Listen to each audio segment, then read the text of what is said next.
बच्चों अब सब लोग इधर ध्यान देंगे और मैं जिससे जो क्वेश्चन पूछूंगी, जिसको आता है वो अपना हाथ खड़ा करेगा और मैं जिससे पूछूंगी वो बताएगा, ठीक है? अच्छा बताइए ये क्या है? आप बताओ दीक्षा। पौधा है, वेरी गुड। आप बताओ बरखा। पौधा है ना? हम कैसे बोलते हैं? ये पौधा है। अच्छा, पौधे में ये जो आपको व्हाइट व्हाइट दिख रहा है नीचे, ये क्या है? बताओ बुशरा। जड़। जड़ है, वेरी गुड। आप बताइए। जड़ है, वेरी गुड। अच्छा, ये जो आपको ग्रीन कलर का डंडे जैसा लंबा सा दिख रहा है मोटा, ये क्या है? बताओ। तना है, वेरी गुड। आप बताइए नेहा, हंस क्यों रहे हो? तना है, वेरी गुड। बैठ जाइए। अच्छा, और ये जो आपको हरे रंग की बहुत सारी दिख रही हैं, ये सब क्या हैं? आप बताओ शमा। पत्तियां हैं, वेरी गुड, है ना? तो हम सभी को पौधों के अलग अलग भागों के बारे में पता है। तो आज हम पढ़ेंगे कि ये पौधे के जो अलग अलग भाग हैं, इनको हम अलग अलग नामों से बुलाते हैं। जैसे ये जो जड़ आपको दिख रही है, ये जो जमीन के नीचे हिस्सा होता है, इसको हम बोलते हैं जड़ तंत्र। क्या बोलते हैं? जड़ तंत्र। और जो जमीन के ऊपर हिस्सा होता है पौधे का, उस सभी हिस्से को हम क्या बोलते हैं? प्ररोह तंत्र। क्या बोलते हैं? प्ररोह तंत्र, है ना? अच्छा, अब मुझे बताइए जड़ तंत्र में कौन सा भाग आएगा पौधे का? आप बताओ शमा। जड़ आएंगी, वेरी गुड। आप बताओ कविता। जड़ आएंगी, वेरी गुड। प्ररोह तंत्र में कौन सा भाग आएगा पौधे का? आप फूल, पत्ती, तना, वेरी गुड। फल इत्यादि, वेरी गुड। आप बताओ। फूल, पत्ती, तना आदि।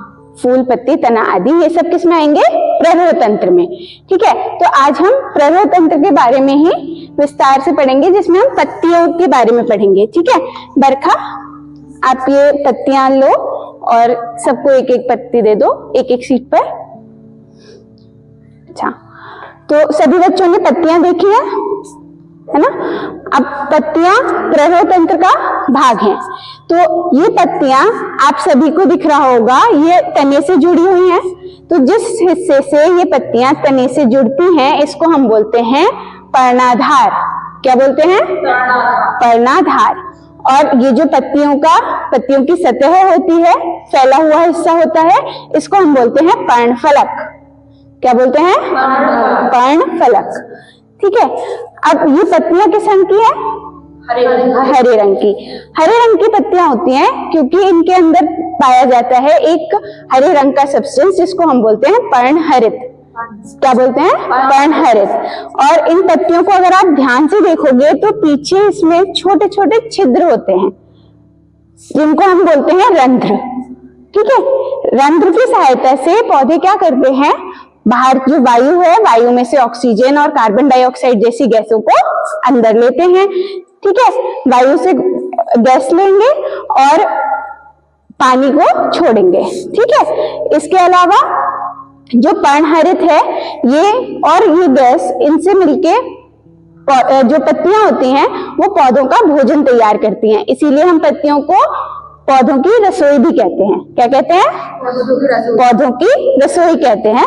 तो पत्तियां पौधों का भोजन बनाती हैं, बाहर से वायु लेके रंध्र की सहायता से, और इनमें जो उपस्थित होता है पर्णहरित, उसकी सहायता से।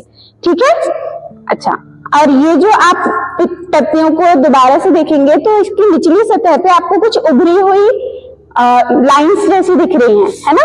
ये जो उभरी हुई लाइनें हैं, इनको अगर आप ध्यान से देखोगे, इनको हम बोलते हैं शिरा। ठीक है, तो जो पौधों में, पत्तियों में जो खाना बनता है, जो भोजन बनता है, यहाँ से इन शिराओं की सहायता से ही, अगर आप ध्यान से देखोगे तो ये शिराएं तने तक जा रही हैं। तो इनकी सहायता से ही, और तना पूरे पौधे में ऊपर से नीचे तक होता है, तो इन्हीं की सहायता से पौधे के हर भाग तक भोजन पहुंचाया जाता है। ठीक है, सबको समझ आ गया? कोई क्वेश्चन? अच्छा, तो एक बार रिवाइज करें, आज हमने क्या क्या पढ़ा था। तो हमने क्या पढ़ा कि जो हमारा पौधा होता है, इसके दो भाग होते हैं। इसमें फूल, पत्तियां, ये सब जो इसके ऊपर आते हैं, इनको हम बोलते हैं प्ररोह तंत्र। फूल, पत्ती, तना, और नीचे जो जमीन के अंदर इसका भाग होता है, जो जड़ होती है, इसको हम बोलते हैं जड़ तंत्र। ठीक है। इसके बाद हमने इसमें से पत्तियों के बारे में पढ़ा था, है ना। तो अगर मैं पत्ती बनाऊं,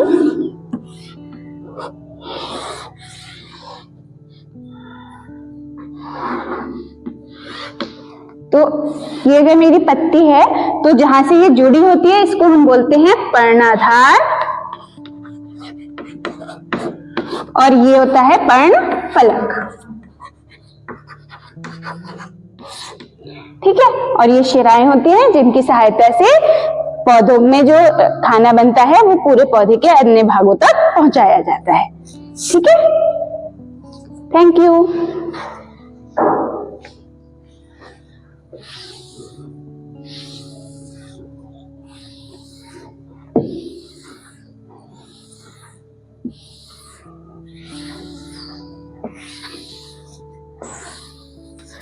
शुरू में जो आपने वीडियो देखी, इस वीडियो में स्टूडेंट टीचर एक्सप्लेनेशन स्किल की प्रैक्टिस कर रही हैं, और वीडियो की प्रैक्टिस से पहले इन्होंने जो माइक्रो प्लान बनाया था वो भी आपको शो किया गया है।